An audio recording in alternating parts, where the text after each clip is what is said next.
गीता में भगवान ने स्थित प्रज्ञ के लक्षण बताए हैं। स्थित प्रज्ञ कौन है? जिसकी प्रज्ञा स्थिर है। और मुझे नहीं लगता कि भगवान की कृपा का विचार किए बिना किसी भी प्रकार से बुद्धि स्थिर हो सकती है। मैंने कहा ना, यहां तो पल पल मन बदल रहा है, तन बदल रहा है, जीवन बदल रहा है। अभी धूप है, फिर शाम होगी। आज गर्मी है, कल सर्दी हो जाएगी। यहाँ तो देखो, सब कुछ परिवर्तनशील ही तो है ना। इसी का नाम संसार है। इसमें रहते हुए कोई कैसे स्थिर हो? जब तक भगवान पर दृष्टि ना हो, जब तक स्वयं पर भगवान की कृपा का विचार ना हो, तब तक मति स्थिर नहीं हो सकती। भक्त का जीवन भी बाह्य दृष्टि से आपके मेरे जैसा ही है, लेकिन उसके जीवन की विशेषता क्या है? उसकी जो चेतना है वो इस भाव में स्थिर है। वो सदा भगवान की कृपा का विचार कर रहा है। सेवक जी महाराज कह रहे हैं, हरिवंश विचार परे जुरहें, हरिवंश धर्म धुरा निवहें। और आगे क्या कहा? हरिवंश निवाहक हैं तिनके, सुख संपत्ति दंपति जू जिनके। भगवान निभा लेते हैं भाई। कल भी मैं आपसे कह रहा था कि संसार के बीच में रहना और संसार के विषयों से बचे रहना, संसार के दोषों से बचे रहना, ये है तो ऐसा ही जैसे काजर की कोठरी में कोई रहे और काजल से बचा रहे। इतना कठिन है ये। फिर भगवान की कृपा होती है तो अनहोनी होनी हो जाती है, असंभव संभव हो जाता है। यही भगवान की कृपा का लक्षण है, यही भगवान की कृपा का प्रसाद है। तो दृष्टि भगवान की कृपा पर रहे। आप और मैं तो बिल्कुल इस बात में संशय करें ही नहीं कि हम पर भगवान की कृपा है कि नहीं। हम पर भगवान की कृपा है, हम पर भगवान की पूर्ण कृपा है।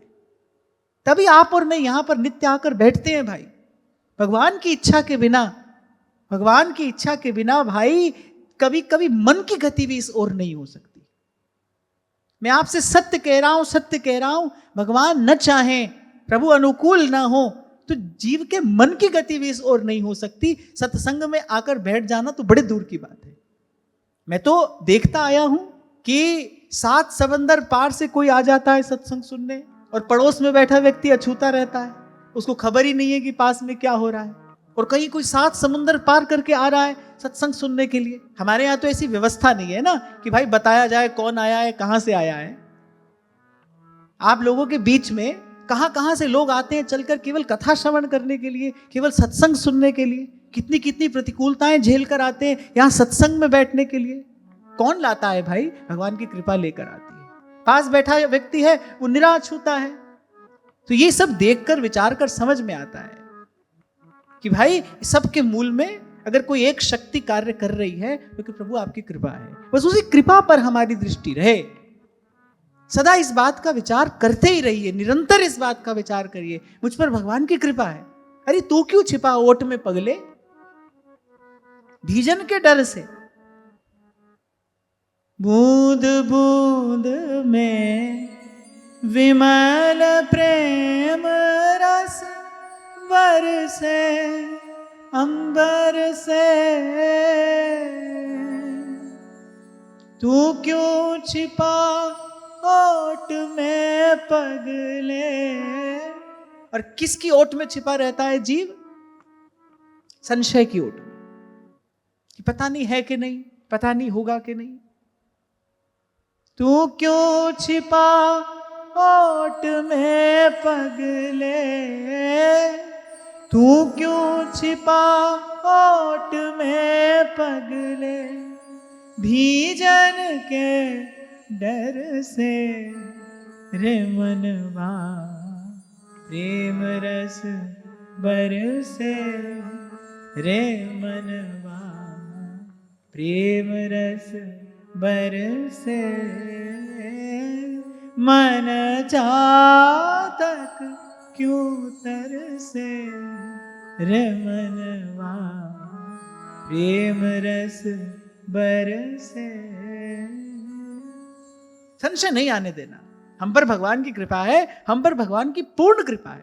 भगवान ने प्रसन्न दृष्टि से हमें देखा है, प्रभु ने हमें कृपा भरी दृष्टि से निहारा है, तभी तो हमारे जीवन में घटना घट रही है। इसी भाव में रहना है। सुख दुख धूप छांव की तरह आते रहेंगे, जाते रहेंगे। आप बताओ, कोई दिन रहा जीवन में, भले वो सुख का हो कि दुख का हो, किसी को बुलाया नहीं, किसी को भेजा नहीं, बिना बुलाए आया और बिना बताए चला भी गया। वो तो आ रहा है और जा रहा है। इस पर दृष्टि रख के होगा क्या? केवल केवल द्वंद्व का अनुभव होता रहेगा।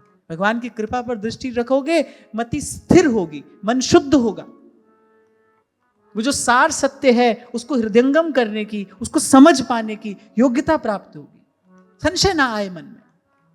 और गुरु प्राप्त हो जाए उसके बाद तो संशय का कोई स्थान नहीं। कहत कबीर सुनो भाई साधो, मन का संशय भागा। संशय ना रहे। इसलिए मैंने कहा कभी नहीं सोचना हम पर कब कृपा करेंगे प्रभु, हम पर कृपा होगी कि नहीं। नहीं, हम पर कृपा है, हम पर भगवान की कृपा है, अवश्य है। अगर नहीं है तो हम पर कृपा नहीं है, अपनी कृपा नहीं है हम पर। हम कृपा करें, भगवान की तो कृपा है, संतों की कृपा है, धाम की कृपा है, गुरुजनों की कृपा है, सबकी कृपा है।